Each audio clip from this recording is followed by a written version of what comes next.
ये लीजिए बहन जी, हम काली मंदिर से बहू के लिए ये धागा बनवा कर लाए हैं।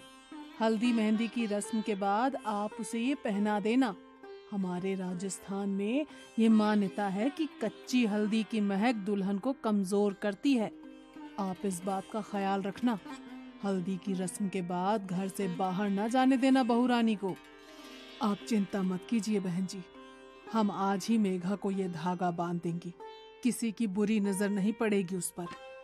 आपकी अमानत बनकर रहेगी अब वो 5 दिन के लिए। सगाई के बाद मेघा की हल्दी और मेहंदी की रस्म हुई और फिर साहिल बारात लेकर उनके दरवाजे पर पहुंच गया। विदाई के बाद 8 घंटों का सफर है। अपने साथ सभी जरूरी चीजें रख ली थी ना तुमने? सबसे पहले हमारी पुश्तैनी हवेली में तुम्हारा गृह प्रवेश होगा। वहां पर कुछ दिन रहकर रस्में पूरी करनी है। उसके बाद अपने जयपुर वाले घर लौट आएंगे हम सब। हाँ बाबा, सब रख लिया है मैंने, तुम बिल्कुल भी टेंशन मत लो। मेघा ने गाड़ी रुकवाई और दौड़ते हुए एक सुनसान सी हवेली का दरवाजा खोलकर उसके अंदर दाखिल हो गई। मेघा के उस सुनसान हवेली के आंगन में पैर रखते ही पीपल के पेड़ पर बैठे सैकड़ों चमगादड़ एक साथ आसमान की ओर उड़ गए और बाहर आंगन में लगा झूला एकाएक खुद से ही हिलना शुरू हो गया। क्या करती हो तुम? ऐसे कहीं भी नहीं चले जाते हैं। भूलो मत, तुम नई दुल्हन हो और ये हवेली नहीं खंडहर है। कोई नहीं रहता यहाँ। आगे से यहाँ आना नहीं इधर। अभी चलो। क्या हुआ? भूत देख लिया क्या तुमने? ऐसे क्यों रिएक्ट कर रहे हो? अरे बाबा, बस एक फोटो ही तो क्लिक करवाना चाह रही थी मैं। प्लीज लो ना। मेघा को जिद पर अड़ा देखकर साहिल कैमरे से उसकी एक फोटो क्लिक कर देता है और उसे लेकर गाड़ी में बैठ जाता है और गाड़ी उसकी हवेली की ओर चल पड़ती है। राशि, जल्दी से फूलों के थाल, आरती और कलश लेकर आओ, बहू रानी आ गई हैं। साहिल की माँ मालिनी बहू मेघा का जोरदार स्वागत करती है और उसे कलश पैरों से नीचे गिराकर घर में प्रवेश करने को कहती है। मासा की बात सुनकर मेघा कलश को एक टक घोरने लगती है और फिर अपने बाएं पैर से कलश को उल्टी दिशा में गिराती है, जिससे चावल घर से बाहर की ओर बिखर जाते हैं। ये क्या मूर्खता है बहू, अपशगुन कर दिया तुमने। बहू लक्ष्मी होती है और चावल सौभाग्य का प्रतीक माना जाता है। इसीलिए कलश को दाएं पैर से अंदर की ओर गिराते हैं ताकि लक्ष्मी घर में सौभाग्य लेकर प्रवेश करे। और तुमने घर की सुख समृद्धि को बाहर का रास्ता दिखा दिया। ऐसे उल्टी दिशा में कलश कौन गिराता है? अब मासा, जाने दो ना, गलती से हो गया। इससे ऐसी गलती कोई जानबूझकर थोड़ी करेगी। ये लंबा सफर करके थक गई है, इसे आदत नहीं है ना लंबे सफर की। साहिल के बचाव करने पर मासा चुप हो गई थी, लेकिन साहिल के साथ कमरे में अंदर जाते समय मेघा का मालिनी को देखकर मुस्कुराना उसे बहुत अखर गया था। जिस तरह से मुझे टेढ़ी नजरों से देखते हुए ये लड़की मुस्कुराते हुए अपने कमरे में गई है, इसे देखकर साफ पता चलता है इसने वो कलश गलती से नहीं बल्कि जानबूझकर ऐसे गिराया है। लेकिन बहू ऐसा क्यों करेगी? रह रहकर मालिनी के मन में बार बार बहू मेघा की वो रहस्यमयी सी हंसी और कलश का गिराना घूम रहा था। अगले दिन सुबह, साहिल, तुम जाओ, जाकर पंडित जी को लेकर आओ। कुछ रस्में करानी है और बहू को कहना जल्दी से तैयार हो जाए। साहिल मेघा को तैयार होने के लिए कहकर पंडित जी को बुलाने चला जाता है। अरे मैंने इस साहिल से कहा था कि बहू को जल्दी तैयार होने को कहो, और यहाँ 2 घंटे बीतने जा रहे हैं लेकिन बहू अभी तक कमरे से बाहर नहीं आई। मालिनी बहू के कमरे के दरवाजे पर पहुंचकर ठिठक जाती है। अंदर से मेघा के खिलखिलाने की आवाज सुनाई दे रही थी। देखो, कोई आ जाएगा, अभी तुम जाओ। यहाँ हर समय कोई ना कोई मुझ पर नजर रखे रखता है। वैसे भी वो बुढ़िया बहुत घूरती है मुझे। ये साहिल तो घर से बाहर गया हुआ है, बहू बात किसके साथ कर रही है? मालिनी को कुछ समझ में नहीं आ रहा था। बिना कुछ सोचे वो दरवाजा खोलकर कमरे के अंदर दाखिल हो जाती है। अंदर कमरे में कोई नजर नहीं आ रहा था। पूरा कमरा खाली पड़ा हुआ था। अभी तो मुझे बातें करने की आवाज आ रही थी, इतनी जल्दी कहाँ गायब हो गई? मालिनी सोच ही रही थी कि तभी बाथरूम का दरवाजा खोलता है और मेघा अपनी साड़ी सही करती हुई बाहर आती है। अच्छा, तो अब ये दिखाने की कोशिश कर रही है कि ये बाथरूम में थी, लेकिन शायद उसे पता नहीं मैंने सब सुन लिया है। इससे सीधे सीधे पूछने का मतलब है ये साफ मना कर देगी। मुझे इस पर नजर रखनी होगी। मालिनी को बहू मेघा पर शक हो गया था और अब वो सारी बातें खुलकर जानना चाहती थी। कुछ ही देर में रस्में शुरू हो गई और सभी गृह प्रवेश की रस्मों में व्यस्त हो गए। अगले दिन, मेघा, ये कैसी महक है हमारे कमरे में? मुझे तो सांस लेने में भी मुश्किल हो रही है। सर भारी हो रहा है, लगता है अभी उल्टी हो जाएगी। अच्छा, मुझे तो ऐसा कुछ भी महसूस नहीं हो रहा। साहिल ने देखा कि मेघा के हाव भाव कुछ बदले बदले से नजर आ रहे हैं। वो बात कहते हुए एक बार भी साहिल को आंखों से नहीं देख रही थी। उसके चेहरे पर एक अजीब सी मुस्कान थी और वो लगातार अपनी लटों को उंगली में फंसाकर खुद में खोए हुए गुनगुना रही थी। मेघा, मेघा, कहाँ खोई हुई हो? साहिल के जोर से पुकारने पर मानो मेघा होश में आ गई थी। अब कुछ हुआ क्या अभी? साहिल को मेघा कुछ असामान्य लग रही थी, लेकिन अभी उसने उससे कुछ नहीं कहा। कुछ नहीं, एक कप चाय बना दोगी प्लीज? सर दुख रहा है। मेघा रसोई में जाती है और रसोई में खड़े साहिल के बड़े भाई को अपनी लाल लाल आंखों से अजीब तरह से देखने लगती है। क्या बात है मेघा, तुम ठीक हो? मेघा धीमे कदम बढ़ाते हुए विनय के नजदीक पहुंच जाती है, जिससे विनय बहुत अनकंफर्टेबल फील कर रहा था। ये लो, कुलदेवी का प्रसाद है, मैं वही देने के लिए यहाँ आया था। विनय प्रसाद जैसे ही मेघा के हाथ से छुआता है, वो एक दोहरी सी आवाज में चीखकर वहां से भाग जाती है। इससे पहले कि विनय कुछ समझ पाता, उसने देखा सामने से मेघा रसोई में आ रही है, लेकिन इस बार जेठ को रसोई में देख उसने पल्लू से सर ढक लिया था। माँ, आपको ये लड़की कुछ अजीब नहीं लगती? कभी पल्लू ठीक करती है, कभी आकर चिपकने लगती है। पता नहीं कैसे संस्कार है इसके।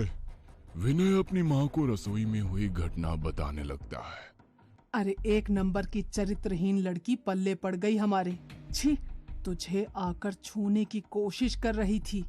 नई बहू की इस हरकत को जानकर मालिनी के पैरों तले जमीन सरक गई थी। पहले मैंने उसे कमरे में किसी से बात करते सुना, और अब ये घटना। कैसी सड़क छाप लड़की आ गई है इस घर में। मुझे नजर रखनी होगी इस पर, वरना खानदान की नाक कटवा देगी ये लड़की। आधी रात का समय था। मालिनी को अपने कमरे में ठंडक का एहसास होने लगता है, जिससे उसकी नींद टूट जाती है। खिड़की की ओर नजर डालने पर उसे एक साया कांच के उस ओर से गुजरता हुआ नजर आता है। इतनी रात को कौन टहल रहा है हवेली में? मालिनी बिस्तर से उतरकर धीरे से कमरे का दरवाजा खोलती है तो देखती है मेघा तेज कदमों से अपने कमरे की तरफ जा रही है। कहाँ से आ रही है ये इतनी रात को? आखिर चल क्या रहा है इसके मन में? मालिनी अब हर समय बहू मेघा पर नजर रखने लगी थी। मैम साहब, चूड़ी वाला आया है। आपने नई दुल्हन के लिए राजस्थानी चूड़ा मंगवाया था क्या? मेघा, जाओ पसंद कर लो चूड़ा, मैं आती हूँ 2 मिनट में। 2 मिनट भी नहीं बीते थे कि मेघा सीढ़ियां उतरती हुई मालिनी के पास आती है। मासा, आपने बुलाया? मैं जरा बाथरूम में थी। बाथरूम में थी? अभी तो तुम बाहर चूड़ा लेने गई थी ना? तुम्हारा दिमाग ठीक है? इतनी जल्दी तुम सीढ़ियों से ऊपर जाकर वापस नीचे कैसे आ गई? मैं तो अभी आ ही रही हूँ ऊपर से। कौन सा चूड़ा? मालिनी दौड़ते हुए बाहर आंगन की ओर जाती है, लेकिन वहां उसे कोई नजर नहीं आता। ये कैसे हो सकता है?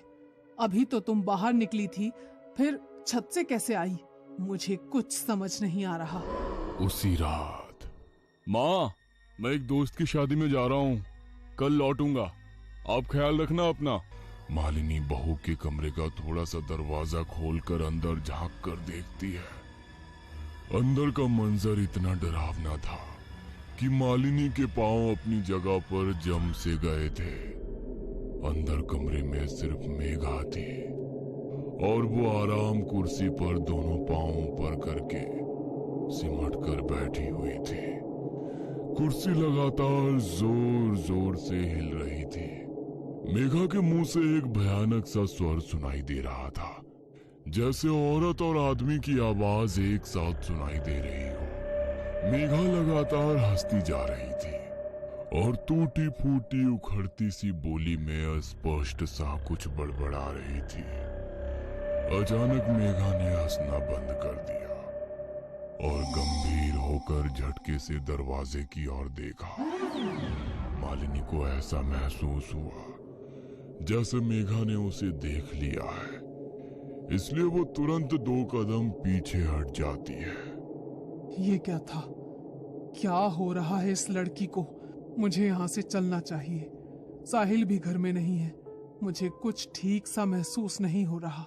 मालिनी नीचे आकर अपने कमरे का दरवाजा बंद कर लेती है, लेकिन रह रह कर उसे बहू का वो हंसना और खुद को घूर कर देखना याद आ रहा था। मालिनी अपने कमरे में बिस्तर पर सिमटी बैठी थी कि तभी उसके दरवाजे पर दस्तक हुई। इतनी रात को कौन आया होगा? घर में तो बस मेघा और मैं ही हैं। दरवाजे पर होती दस्तक लगातार बढ़ती जा रही थी, जिसके कारण मालिनी पसीने पसीने हो रही थी। कुछ देर बाद दरवाजा पीटने की आवाज अपने आप बंद हो जाती है। लगता है मेघा अपने कमरे में चली गई है। एक बार जाकर देखती हूँ। मालिनी दरवाजे में बने होल से बाहर झांकने की कोशिश करती है तो उसे होल के ठीक सामने मेघा का सफेद पड़ा हुआ चेहरा नजर आता है, जिसे देखकर मालिनी एक बार फिर से पीछे हट जाती है। मालिनी के कमरे में अचानक ही जमीन पर खून से बने पैरों के निशान बनने लगते हैं और देखते ही देखते वहां से गायब हो जाते हैं। मालिनी को इतना समझ में आ गया था कि कुछ तो है जो उसे अपने होने का एहसास दिला रहा है, जो मालिनी को ये बताना चाहता है कि दरवाजा बंद कर लेने से वो उसे अंदर आने से रोक नहीं सकती। डर ने मालिनी के दिल और दिमाग को पूरी तरह से अपने कब्जे में कर लिया था। रात मानो सदियों से भी लंबी हो गई थी उसके लिए। किसी तरह रात बिताने के बाद अगली सुबह जब साहिल घर लौटता है तो मालिनी उसे काफी बेचैन महसूस करती है। क्या बात है बेटा, इतने परेशान क्यों नजर आ रहे हो? माँ, मेघा घर पर आ गई है क्या? अरे वो गई ही कहाँ थी जो लौट कर आएगी। मेघा के बारे में तो तू बात ही मत कर। जो मैंने कल रात देखा ना, अगर तुझे पता चला तो तेरे पैरों के नीचे से जमीन खिसक जाएगी। क्या बात कर रही हो? क्या देख लिया आपने कल रात ऐसा? मेघा कल रात घर में तो थी नहीं, फिर आपने देख क्या लिया? तेरा दिमाग तो खराब नहीं है। घर में नहीं थी तो कहाँ थी पूरी रात? घर में ही थी और क्या क्या किया है ना उसने कल रात में, वो सिर्फ मैं ही जानती हूँ। किसी तरह भगवान का नाम लेकर रात बिताई है मैंने। अरे माँ, आपके सामने ही ना कल मैं मेघा को अपने साथ शादी में लेकर गया था। पूरी रात वो मेरे साथ ही थी। फिर पता नहीं अचानक सुबह 4 बजे कहाँ गायब हो गई। मैंने उसका फोन भी मिलाया, लेकिन वो शायद अपना फोन घर पर ही भूल गई थी। जब काफी देर ढूंढने के बाद भी वो मुझे नहीं मिली तो मैं सीधा घर चला आया। ये सब क्या हो रहा है? क्यों हो रहा है? मुझे तो कुछ समझ में नहीं आ रहा। क्या सच है, क्या भ्रम है? मेरे दिमाग ने तो काम करना ही बंद कर दिया है। अरे तू तो अकेला शादी में गया था ना, और वो मेघा पूरी रात यहाँ घर में ही थी। मैंने अपनी आंखों से देखा उसे। उसके कमरे में वो पागलों की तरह हंस रही थी वो, और फिर उसके बाद आकर मेरे कमरे का दरवाजा पीटने लगी। जानवरों की तरह गुर्रा रही थी तेरी बीवी। मुझे तो ये सब कुछ और चक्कर लगता है। अगर तूने अपनी आंखों से देखा होता ना, तब तुझे समझ में आता कि मैं क्या कहना चाह रही हूँ। कैसी बेतुकी बात है। अरे एक ही इंसान एक ही समय में दो जगह कैसे हो सकता है? ये सारी कंफ्यूजन मेघा के कारण ही हो रहा है ना। कहाँ है वो? उसी से पूछते हैं कि वो कल रात को कहाँ थी। कहीं ऐसा तो नहीं है इस घर में कोई मेघा का बहरूपिया घुसा है? कोई फिल्म चल रही है क्या यहाँ पर, जहाँ पर डबल रोल होंगे और वो हमारे घर में घुस आएगा? मेघा, कहाँ हो तुम मेघा? साहिल के बार बार मेघा मेघा चिल्लाने पर भी मेघा सामने नहीं आती। वो तो कोई जवाब ही नहीं दे रही है। कहाँ है वो? अरे अपने कमरे में है, और कहाँ जाएगी? देख बेटा, मैं तो तेरे कमरे में जाने वाली हूँ नहीं, तो खुद ही जा और अपनी आंखों से देख। माँ की बात सुनने के बाद साहिल तेज कदमों से सीढ़ी चढ़ते हुए अपने कमरे की ओर जाता है, तो देखता है कि कमरे में रखी आराम कुर्सी लगातार हिल रही है। मेघा, मेघा, अरे कोई नहीं है ऊपर कमरे में, कमरा खाली पड़ा है और आप कह रही हैं कि वो कल रात भर से अपने कमरे में ही है। माँ, हमें मेघा को ढूंढना होगा। वो आखिर ऐसे अचानक से कहाँ गायब हो गई? मुझे कुछ भी समझ में नहीं आ रहा। कहाँ ढूंढूं, कहाँ जाऊं? अरे क्या जरूरत है अपशगुनी लड़की को ढूंढने की? मुझे तो लगता है वो इंसान नहीं, कोई चुड़ैल है। जिस दिन से ये इस घर में आई है उस दिन से कुछ न कुछ हो ही रहा है। पहले भी मैंने इसे एक ही समय पर दो जगह देखा है। मैं तो कहती हूँ अच्छा है खुद ही चली गई, पीछा तो छूटा इस मुसीबत से। माँ, तुम ये कैसी बातें कर रही हो? मेघा मेरी पत्नी है और मैं उसे बहुत अच्छे से जानता हूँ। वो कोई चुड़ैल नहीं है। जरूर कुछ ना कुछ हो रहा है उसके साथ। मैं जा रहा हूँ पुलिस में रिपोर्ट लिखवाने। कहीं मेघा के साथ कुछ अनहोनी ना हो जाए। अरे पुलिस में रिपोर्ट लिखवाने से कुछ नहीं होगा। मेरे साथ पहाड़ी वाले बाबा के पास चलो, अब वही कोई उपाय बताएंगे। मुझे तो ये कुछ और ही चक्कर लग रहा है। मालिनी और साहिल पहाड़ी वाले बाबा के पास जाते हैं और उन्हें सारी समस्या सुनाते हैं। बाबा आंख बंद करके कुछ देर साधना में लीन हो जाते हैं। कुछ देर बाद, तुम्हारी बहू के पास समय बहुत कम है। कल अमावस्या की रात है। अमावस की रात काली शक्तियों की ताकत सबसे ज्यादा होती है और तेरी बहू जिस शक्ति के प्रभाव में है ना, वो तो वैसे भी बहुत ताकतवर है। लेकिन बाबा, मेरी पत्नी तो लापता है। उसका तो कहीं पता ही नहीं चल रहा है। मैं करूं तो क्या करूं? ठीक है, चलो मेरे साथ। साहिल और मालिनी के साथ बाबा उनकी हवेली पर पहुंचते हैं और हवेली के अंदर आने के बाद कुछ देर तक वहां बैठकर मंत्र साधना करते हैं। तुम्हारी पत्नी यहाँ कहीं आस-पास नहीं है, लेकिन कहाँ है यह जानने के लिए मुझे अपनी तंत्र शक्ति का प्रयोग करना होगा। क्या तुम्हारे घर के आसपास कोई ऐसा निर्जर घर है जहाँ कोई आता जाता ना हो? हाँ बाबा, याद आया। शादी के बाद जब मैं पहली बार मेघा को लेकर हवेली आ रहा था तो रास्ते में चौसर वाली हवेली पड़ी थी। मेरे मना करने के बाद भी मेघा ने हवेली के अंदर कदम रखा और एक फोटो खिंचवाई थी। मैं अभी आपको वो फोटो दिखाता हूँ। हड़बड़ी में साहिल अपना मोबाइल निकालता है और बाबा को वो फोटो दिखाने लगता है।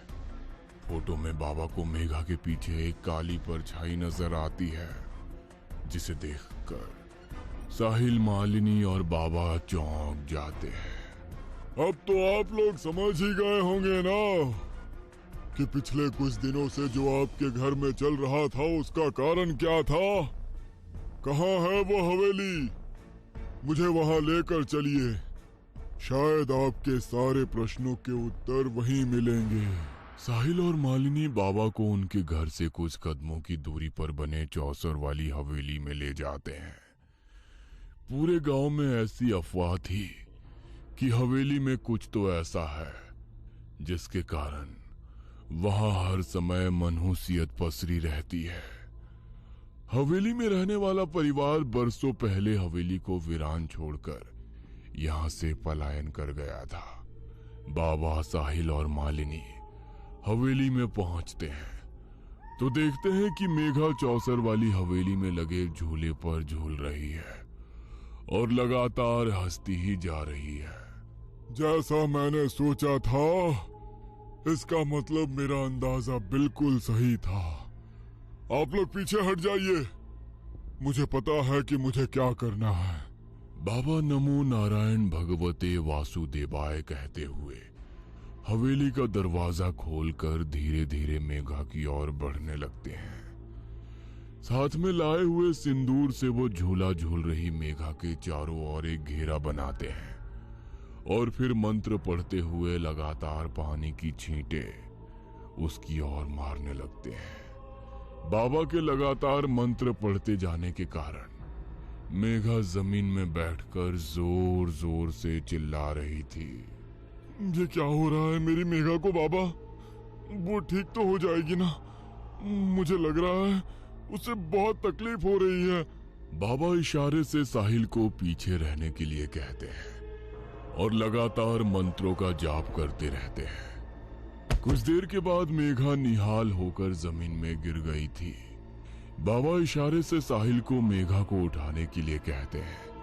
साहिल गोद में उठाकर मेघा को हवेली से बाहर निकल आता है। मेघा के हवेली से बाहर आते ही बाबा हवेली के दरवाजे पर मंत्र पढ़ते हुए एक नक्शा सूत्र बांध देते हैं और एक धागा मेघा के गले में भी पहना देते हैं। आपकी पत्नी अब खतरे से बाहर है, लेकिन ध्यान रहे, मेघा तो क्या, गांव की कोई भी महिला इस हवेली के आसपास ना आने पाए। जानना नहीं चाहोगे कि आखिर तुम्हारी पत्नी के साथ क्या हुआ था? इस हवेली में एक शक्तिशाली जिन्न का साया है। आपका समय अच्छा था जो सही समय पर मैं आपको मिल गया, वरना बहुत बड़ा अनर्थ हो जाता। इतने दिनों से जो आप लोगों को भ्रमित करके भटक रहा था, वो एक जिन्न था जो आपकी बहू को अपने साथ ले जाना चाहता था। आप शायद जानते नहीं, जिन्न बहुत शक्तिशाली होते हैं।